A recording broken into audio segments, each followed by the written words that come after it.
ഇനി ഇവിടുന്ന് സംഭവിക്കുന്നതിനെല്ലാം നിങ്ങളായിരിക്കും ഉത്തരവാദി.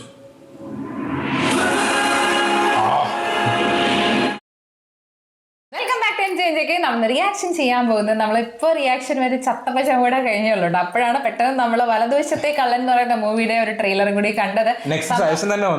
സംഭവം നോക്കിയപ്പോഴാണ് മനസ്സിലായത് ജീത്തു ജോസഫിന്റെ പടമാണെന്നുള്ളത്. കാരണം നമ്മൾ ആക്ച്വലി ഇന്നലെ മിനിയാന്നായിട്ടോ ദൃശ്യം മൂവിയുടെ ദൃശ്യം 3ന്റെ റിലീസ് ഡേറ്റിന്റെ സംഭവങ്ങളൊക്കെ സംസാരിച്ച് കഴിഞ്ഞതേ ഉള്ളൂ. അപ്പൊ തന്നെ ഇങ്ങനെ ഒരു പടം അദ്ദേഹത്തിന്റെ വേറെ വരുന്നത്, പ്രത്യേകിച്ച് ആ ഒരു ദൃശ്യം വരാൻ പോകുന്ന ഏപ്രിലാണ്. അപ്പൊ അതിന് മുന്നേ ആയിട്ട് ജനുവരിയിൽ തന്നെ ഈ പടവും വരാൻ പോവാണ്. അപ്പൊ അത് കണ്ടപ്പോൾ നമുക്കൊരു സർപ്രൈസ് ആയി. കാരണം എന്താ വെച്ചാൽ ഈ ഒരു കോംബോ നമ്മൾ നോക്കുകയാണെങ്കിൽ റിയലി സർപ്രൈസിങ് ആണ്. കാരണം ബിജു മേനോൻ പ്ലസ് ജോജു ജോർജ്. പെട്ടെന്ന് എനിക്ക് ഈ ഒരു തമ്മിൽ കണ്ടപ്പോഴേ ഇങ്ങനെ നോക്കിക്കഴിഞ്ഞാൽ പെട്ടെന്ന് മമ്മൂക്കിന്റെ പോലെയൊക്കെ തോന്നിയായിരുന്നു. കാരണം വെച്ചാൽ ആ ഒരു പോലീസ് വേഷത്തിലാണ് നിൽക്കുന്നത്. അപ്പൊ അങ്ങനത്തെ ഒരു ഫീൽ തോന്നിയത്. പിന്നെയാണ് മനസ്സിലായത്, കാരണം എടുത്ത് നോക്കിയില്ലായിരുന്നു, സൈഡ് ആംഗിളിൽ നോക്കിയപ്പോൾ ശരിക്കും നമുക്ക് കുറെ അധികം പോലീസ് വേഷങ്ങൾ അഭിനയിക്കുന്ന ആളാണല്ലോ, പ്രത്യേകിച്ച് കണ്ണൂർ സ്കോഡിലൊക്കെ ആ ഒരു ലുക്കില്ലേ, അതുപോലെയൊക്കെ പെട്ടെന്ന് തോന്നിയിട്ടുണ്ടായിരുന്നു. ആൻഡ് നമ്മൾ ഈ പടത്തിന്റെ ട്രെയിലർ ചെയ്യണമെന്ന് വിചാരിച്ചൊരു സംഭവമല്ല, അൺഎക്സ്പെക്ടഡ്ലി വന്നേ. കാരണം ചത്തപ്പച്ച നമുക്ക് ഓൾറെഡി ചെയ്യണമെന്നുണ്ടായിരുന്നു. കാരണം ഇന്നലെ മുതലേ ഇറങ്ങിയിട്ട് അതിന്റെ കുറെ ആൾക്കാർ ഇങ്ങനെ ഡിസ്കഷൻ ഒക്കെ നടക്കുന്നുണ്ട്, പ്രത്യേകിച്ച് മമ്മൂക്ക് ഉണ്ടോ എന്നൊക്കെ പറഞ്ഞിട്ട്. അപ്പോഴാണ് നമ്മൾ അത് ചെയ്യാന്ന് വെച്ചാൽ, അപ്പോഴാണ് കറക്റ്റ് അത് കഴിഞ്ഞോടെ നേരെ നെക്സ്റ്റ് ഇതന്നെ വരും ചെയ്തിട്ടുണ്ടായിരുന്നത്. ആൻഡ് സംഭവം 1 million അടിച്ചിട്ടുണ്ട് കേട്ടോ.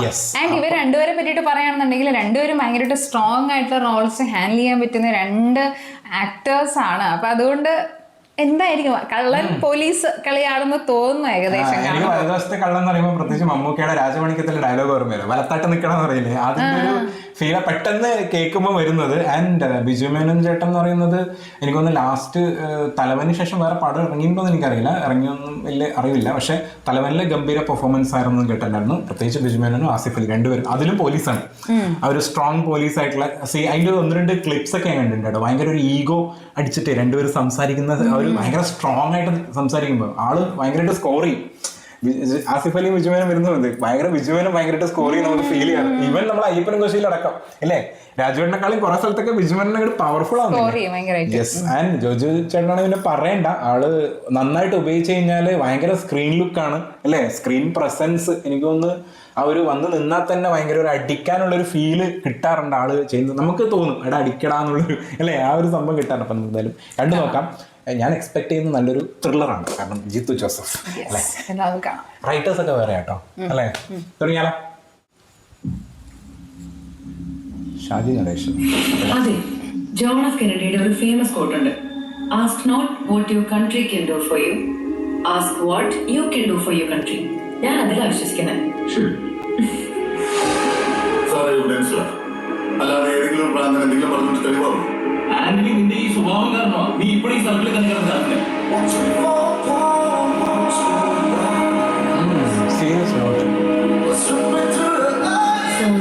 ഈ അയലിന്റെ ഫാദറിനെ കുറച്ചും കൂടി സോഷ്യൽ ഹാൻഡിൽ ചെയ്യണമെന്ന് തോന്നുന്നു. അതിന് പ്രശ്നക്കാരാണോ? എന്നാ പാവത്തിന്റെ ചോര കഴിക്കുക, നിങ്ങൾക്ക് അതാണല്ലോ ഇഷ്ടം. ആരുടെ സ്വഭാവം നിനക്കറിയാം, എന്തൊക്കെ പറഞ്ഞാലും എന്റെ അമ്മ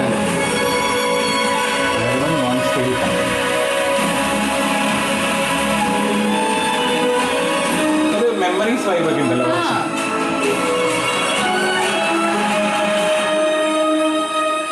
നിങ്ങൾ എന്റെ വഴിക്കെല്ലാം നീങ്ങുന്നെങ്കിൽ ഇനി ഇവിടുന്ന് സംഭവിക്കുന്നതിനെല്ലാം നിങ്ങളായിരിക്കും ഉത്തരവാദി.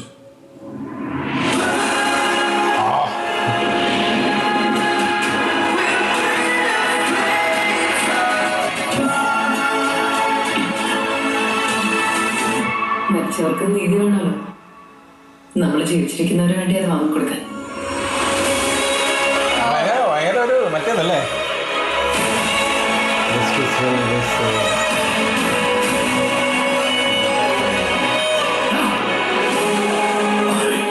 ഒരു പരാതിക്കാരി ഒറ്റത്തിനകത്തത്. എനിക്കറിയില്ല സാം എവിടെയാണ്. ഇനി അപ്പം എന്നെ വിളിക്കുകയാണെങ്കിലും ഞാൻ പറയാം, സാം ചെയ്യുന്നതിനാണ് ശരിയെന്ന്. ഇതുവരെ നടന്നതെല്ലാം കണക്റ്റഡാണ്. എന്റെ ഇൻഡ്യൂഷൻ തെറ്റിയില്ല.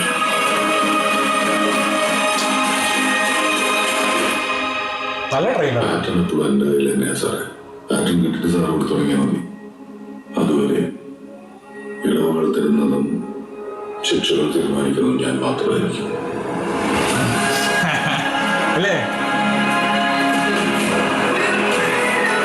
ഓ, ആ സ്കോറും കൂടി വരുമ്പോ ഭയങ്കര ഭയങ്കര ഒരു ഏകദേശം ഒരു ദൃശ്യത്തിന്റെ ഒക്കെ ഒരു ഫീൽ വന്നായിരുന്നു അല്ലെ ചെറുതായിട്ട്.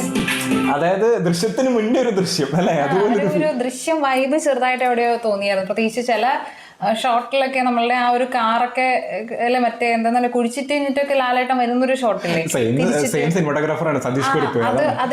അതേ കറക്റ്റ് ആംഗിളും അതേ ഫീൽ അടിച്ചിട്ടുണ്ടായിരുന്നു ചില സ്ഥലത്ത്. പിന്നെ എന്താ വെച്ചാൽ ആക്ട്രസ് ആൻഡ് ആക്ടേഴ്സ് ഒക്കെ മാറുമ്പോൾ ഉള്ളൊരു വ്യത്യാസം മാത്രമേ ഉള്ളൂ. പക്ഷെ ഏറെക്കുറെ നമ്മൾ ഏകദേശം ഒരു ദൃശ്യം ഫസ്റ്റ് കണ്ടില്ലായിരുന്നു, 1 കണ്ടൊരു ചെറിയൊരു ഫീൽ. അതിനകത്തുള്ള ആ ഒരു ഹാപ്പി മൊമെന്റ് സംഭവങ്ങളൊന്നും ഇല്ല. പക്ഷെ എന്നാലും ഇത് കുറച്ചും കൂടി ഭയങ്കര ഒരു മുറുകിയിട്ടുള്ള ഒരു സംഭവമാണ്. അതായത് എനിക്ക് തോന്നുന്നു തുടക്കത്തിൽ തന്നെ ചെറുതായിട്ടൊരു ഇത് കഥ പറഞ്ഞതിന് ശേഷം ഇമ്മീഡിയറ്റ്ലി അത് മുറുകാൻ സാധ്യതയുള്ളത് പോലെയുണ്ട്. അതായത് മുറുകി നമ്മൾ ആ ഒരു അതിലോട്ട് കയറി കെട്ടി കഴിഞ്ഞാൽ പിന്നെ നമ്മൾ അതിലായിരിക്കും. അതിന്റെ ഒരു എൻഡ് വരെ ആ കെട്ട് അഴിക്കുന്നവരെ നമ്മൾ ഇങ്ങനെ നിൽക്കുന്ന ഒരു ഫീൽ ഭയങ്കരമായിട്ട്. ആൻഡ് സ്കോർ എടുത്ത് പറയാനാണ്, കാരണം ആ ഒരു സ്കോർ കിട്ടുന്ന സമയത്താണ് ഒരു ഇംഗ്ലീഷ് മൂവീസിന്റെ ഒരു ഹോളിവുഡ് ടച്ചൊക്കെ ഫീൽ ചെയ്യുന്നുണ്ട് ആ ഒരു സ്കോർ വരുമ്പോൾ അല്ലെ.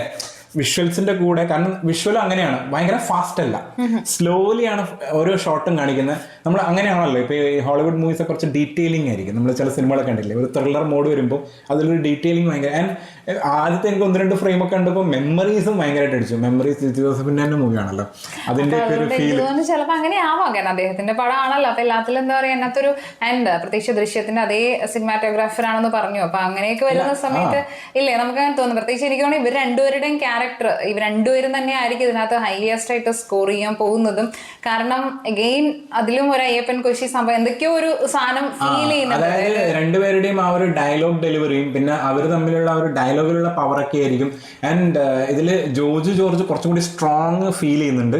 കാരണം ആള് ബിജുമേനോനിട്ട് കുറച്ച് പണി കൊടുക്കുന്ന ഒരു ഫീൽ കിട്ടുന്നുണ്ട്. അതായത് അല്ല പറഞ്ഞേ, പെടുത്തിയതിന് ശേഷം പിന്നീട് പറയണേ ഇനി എന്ത് സംഭവിച്ചാലും അതിനൊക്കെ നിങ്ങളാണ് ഉത്തരവാദി. അപ്പൊ ഏകദേശം അവസാനം ബിജുമേനോൻ ഓടുന്നൊരു സീനും ഉണ്ട്. അപ്പൊ ഏകദേശം ഒരു പെട്ടുപോകുന്നൊരു, നമ്മൾ ആരെ ഭാഗത്ത് നിൽക്കുന്നുള്ളായിരിക്കും. ഇപ്പം ബിജുമേനോൻ ചേട്ടൻ്റെ കൂടെ നിൽക്കുകയാണെന്നുണ്ടെങ്കിൽ ചിലപ്പോൾ നമ്മളും ആ ഒരു കെട്ടിൽ മുറിക്കാൻ സാധ്യതയുണ്ട്. അപ്പുറത്ത് നിൽക്കുമ്പോൾ കുറച്ചും കൂടി റിലീഫിന് സാധ്യതയുണ്ട്. പറയാൻ പറ്റില്ല, അങ്ങനെ ഒരു സാധനമാണ് പോയിക്കൊണ്ടിരിക്കുന്നത്. രക്ഷയില്ല. അപ്പൊ എന്തായാലും അടുത്ത വീഡിയോയിൽ കാണാം.